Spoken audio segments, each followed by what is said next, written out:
UNHCR, Oktina Hafranti menyebutkan hingga saat ini jumlah pengungsi Rohingya yang ditempatkan di UPTB Rumoh Sejahtera Bujroh Nukarya Dinas Sosial Aceh, Ladong, Aceh Besar berjumlah 309 orang.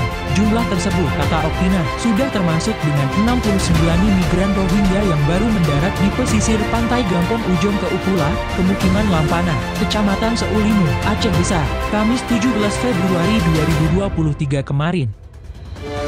Yang udah di Dinsos ini, ada sekitar 309 orang, anak laki-lakinya 48, dewasanya 99, perempuan 45, perempuan dewasa 48 dan ditambah 69 yang baru datang, kata Oktina. Oktina menyebutkan, untuk 69 migran yang baru ditempatkan ke UPTB Ladong tersebut terdiri dari 26 orang laki-laki dewasa, 23 perempuan dewasa dan 20 orang anak-anak.